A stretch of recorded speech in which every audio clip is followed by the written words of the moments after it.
Nashukuru sana, nimefurahi kuwa nanyi na ningependa niwasalimie wote na kuwajulia hali. Nimesikiliza maelezo yaliyotolewa kuhusu Askofu Gwajima kwamba yu mzima. Nashukuru kwa sababu hata hilo wakati mwingine huwa naambia watu hata kama huna story ya kuniambia wewe piga simu tu ili ujue kwamba ni mzima bado na ni hai na nipo na mimi nijue kwamba wewe ni mzima vile vile na uko bado hai, kwa sababu hali ni mbaya. Tumeingia kwenye kipindi cha ajabu kwa kweli. Mimi nina umri wa kutosha kuweza kuambia kwamba sijawahi kuhisi ninavyojihisi leo katika miaka yangu yote, kwamba watu wanatembea wamebeba roho zao mkononi na watawala wanajifanya kwamba hawana suluhisho kwa sababu kimsingi hawalioni tatizo, na kama hulioni tatizo huwezi kuwa na suluhisho. Utalitoa wapi hilo suluhisho? Kuhusu nini? Kwa sababu tatizo hulioni. Huna hata akili ya kutafuta suluhisho. Ni hali ngumu kidogo, lakini tutavuka tu, na nadhani kadri tunavyoona hali inazidi kuwa mbaya, ina maana kwamba hawa wahusika wa matendo tunayoyalalamikia yanatuumiza wamefika mahali wanachanganyikiwa, kwa sababu nadhani wananchi wameshatoa sauti zao, zimesikika ya kutosha kwamba hivi vitendo vyao havikubaliki na wananchi wanavilaani, na hiyo inawafanya wapagawe zaidi na zaidi. Kwa hiyo mimi ujumbe wangu kwa ni kwamba nitakuwa nanyi kwa muda kidogo, angalau nitakwenda baadaye kwenye shughuli nyingine za kijamii labda baada ya saa moja, lakini mpaka wakati huo nitakuwa na nyie. Lakini wakati wote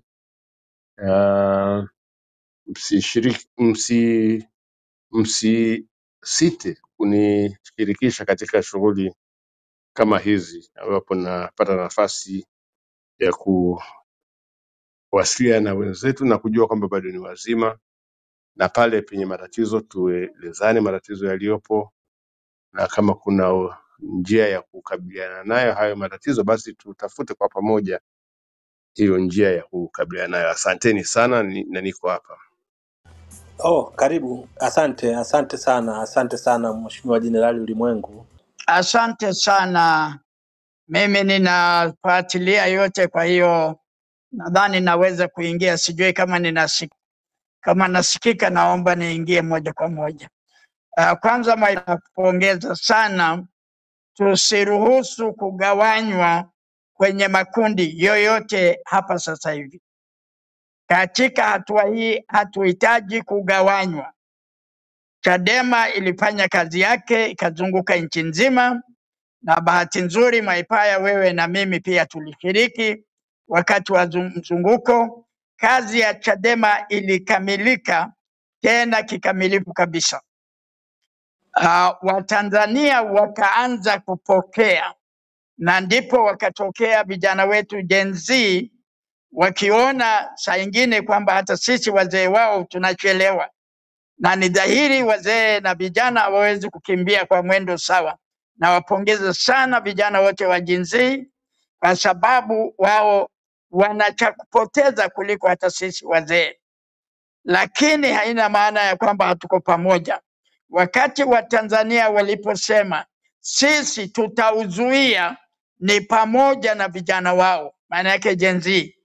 Kwa hiyo tusikubali kugawanywa katika hatua hii. Hizo ni mbinu. Kama kuna mtu yeyote anafikiria haya maandamano ni ya Chadema, ni ya nani, saa hizi tunachofikiria ni ukombozi wa nchi yetu, full stop, hakuna zaidi.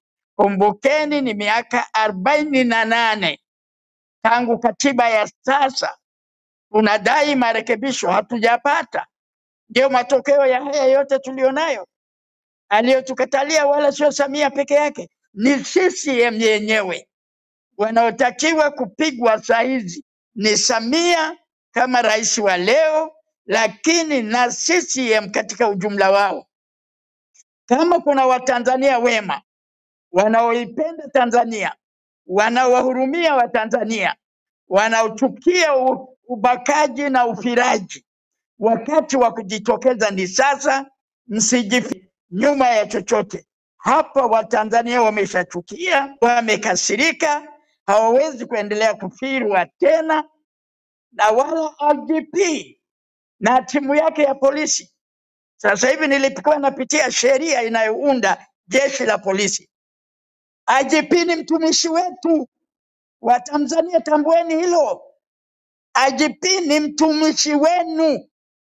Sheria tunazo, tunazijua. Kama yeye mwenyewe mwenye jeshi lake hajui sheria yake, bahati yake mbaya. Nina ripoti ya tume ya Jaji Chande ambayo ilipendekeza jeshi la polisi lifumiliwe na Samia, halijafumuliwa mpaka leo. Ndio maana wananchi wanateseka. Hatuwezi kuendelea kuvumilia. Kama Samia ameshindwa kulifumua yeye na serikali yake, wananchi wataifumua kwa sababu ni haki yao. Jeshi liko kwa ajili ya wananchi, sio wananchi kwa ajili ya jeshi. Lazima tujue nani anatangulia. Wananchi wanatangulia, wanaunda nchi, ndio jeshi la polisi linaundwa kwa ajili ya kuwahudumia wananchi. Tusipindue mambo, tuweke kila kitu katika perspective inayotakiwa. Na jeshi hatuhitaji kuliogopa. Lenyewe jeshi linapaswa kutuogopa. Wasome jeshi za wenzao duniani. Jeshi la Tanzania si la kwanza kuanzwa dunia hii. Tena wamechukua muundo wao toka Uingereza. Na sheria za Uingereza tunazo. Tunajua askari anapaswa kufanya nini. Askari hajawahi kuwa hata siku moja si wa mwananchi. Najua mwananchi ana wajibu wa kuheshimu askari wake, ana wajibu wa kutii sheria za nchi, lakini hatuwezi kuwa sisi watumwa wa jeshi la polisi. Vijana wangu, msiogope. Sisi tutawasaidia katika sheria, tutawaelimisha sheria kama pale itakapohitajika. Nashukuru angalau kuna wanajeshi wanaanza kujitokeza, wanajua nafasi yao katika nchi. Tuwapongeze hao maaskari wanaojitokeza. Wote tunaumia, wale maaskari wanaishi wapi? Si wako Tanzania, na ndugu zao pia wanapigika kama sisi. Sasa kwa ajili ya muda, naomba nisichukue muda zaidi. Nilitaka kuweka sawa. Dokta, sio muda, namwambia Libe azime maiki yake, kuna makelele yanaingia. Libe, naomba moderator mzime maiki ya Libe huko tafadhali. Clubhouse. Moderator au Libe mwenyewe azime maiki yako. Dokta, endelea tu, muda wako upo. Ila maiki ya karibu. Asante kamanda, ni kweli kama muda uko, basi ngoja niendelee kwa kumaliza. Mimi ninachoomba, sisi tumekwisha waambia muda mrefu na tuna rekodi ya miaka 48 ya kudai mabadiliko, sio leo, hatujaanza leo. Kwa hiyo kama sisi na serikali yake hawatusikilizi, tutadai. Mwenyewe Rais Nyerere ametuambia kama watu wanaomba walio wengi, haya sio maneno ya kwangu, ni ya Nyerere. Amesema kama wananchi walio wengi wanaomba, wanakataliwa, wanazuiliwa, watachukua wenyewe. Kwa hiyo Watanzania wakichukua, msitulaumu, ni haki yao kuchukua, kwa sababu wanaomba kidemokrasia kwa miaka 48 hawasikilizwi. Sasa wanategemea nini? Waendelee kutuibia? Waendelee kutunyang'anya? Tukiomba kwa taratibu za kisheria hawatupi, kwa hiyo tufanye nini? Kwa hiyo Nyerere amesema, na hii imebarikiwa na Mwalimu wakati wa mapinduzi ya Zanzibar. Kwa hiyo hata wakipindua nchi, wala msifikiri tutashangaa, kwa sababu tayari kuna kauli ya Mwalimu. Watu wamedai demokrasia, wananyimwa. Sio tu wananyimwa, wanauliwa, wanachinjwa. Hao wanaopotea wengi ukitazama ni wale watu ambao wanaomba mabadiliko. Badala kuwapa mabadiliko, wanachinjwa, wanapotezwa. Sasa mwisho wote mnategemea nini? Mwalimu ameshabariki, anasema wanaoomba demokrasia kwa taratibu za kawaida wananyimwa. Ni kitabu cha Nyerere, nafikiri ukurasa wa 6. Tatizo wenzetu hawajui hata kusoma. Kama wao ni wavivu wa kusoma, sisi tunasoma. Kwa hiyo kama kwa taratibu za kawaida wananchi wanajaribu, inashindikana, unategemea nini? Ndio maana nchi zinapinduliwa. Sasa yatoshe, nimeweka kwa lugha kali, lakini sio lugha yangu, ni lugha ya Nyerere. Sasa kama hamjui kusoma ni matatizo yenu. Kwa hiyo vijana wangu, endelee na madai yenu. Najua nyie muumizwa kuliko wote sisi. Vijana wenu ndio wanaobakwa, ndio wanaumizwa kwa kila njia. Sasa mimi ninawaambia vijana, haki zenu ni za kudai, na nimekuwa nikisoma leo ibara ya 9 ya katiba. Nitatafuta siku nyingine nitaongea na nyie juu ya ibara ya 9, lakini kama wanawakandamiza kwa kila njia, na yale yote yaliyotolewa kwenye ibara ya 9 ya katiba mmenyimwa. Sasa wawagawie basi nchi yenu ndani ya Tanzania. Ulikuwa na kipande fulani cha Watanzania, kipande fulani cha CCM peke yao, wagawe basi. Hatuwezi kuendelea na namna hii. Tukiendelea tutakuwa wajinga. Ni afadhali sisi, ni afadhali Gen Z tukauawa na kumwaga damu, tutamwagilia nchi yetu, tutapata neema, kwa sababu tumejua majukumu yetu ya kutetea nchi yetu. Nchi huwa inatetewa, hatuwezi kuachia wahuni. Haya yanayofanyika, haya tunayosoma kwenye mitandao ni huni. Ni watu wajinga tu watakaa kimya, wataachia nchi yao inaendelea kuchezewa. Ikisha haribika tutabaki na nini?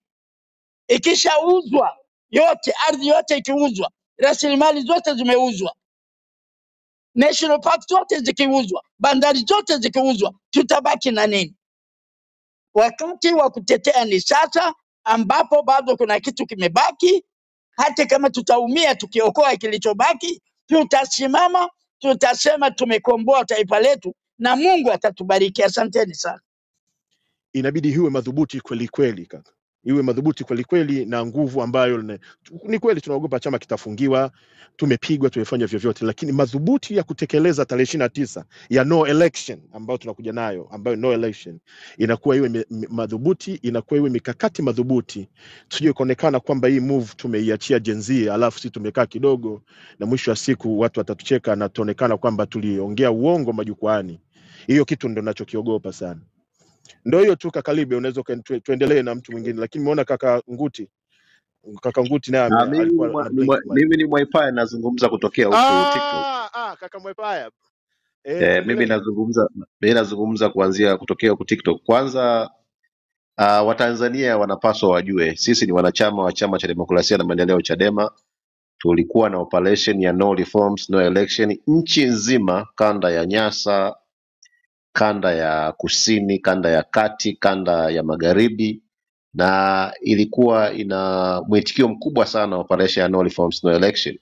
Wakati tunaanzisha operation ya no reforms no election, Gen Z walikuwa hawajatangaza maandamano yao. Sasa hivi baada ya nchi kuiva, Gen Z wamechukua ruti ya maandamano ya tarehe 29. Sasa kama kuna mtu anasubiri Chadema waseme nini tena, njia yetu ilikuwa ni maandamano ya Gen Z yanapangwa kuzuia uchaguzi wa tarehe 29.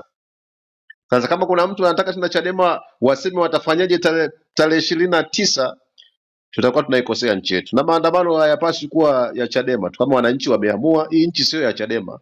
Viongozi wa Chadema miaka yote wamekufa, wamefungwa, mwenyekiti wao yupo gerezani. Nchi ni ya Watanzania wote, wanaishi kwenye nchi hii, wanalala hapa, wanasomesha watoto hapa, wameoa hapa. Hii nchi ni ya kila mtu. Yaani kwa sasa ukianza kuangalia fulani mbona hajafanya, tutaanza kuangalia mbona viongozi wa dini hawajafanya. Jukumu ni la watu wote. Kama Chadema wameshaonyesha leadership, tumefika hapa. Hapa tumalizie kutoke hapa wote tusonge mbele.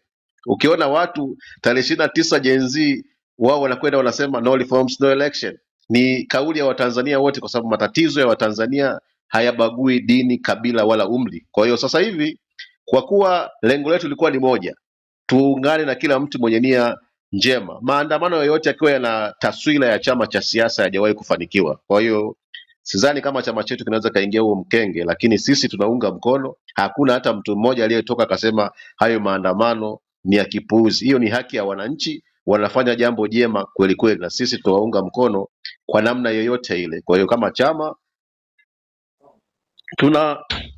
tuna msimamo wetu wa no reform. Kama tumesema, bila mabadiliko uchaguzi hautafanyika, na watu wanafanya maandamano ya kuzuia uchaguzi na kubadilisha nchi yao. Sasa sijui tufanye nini tena jamani.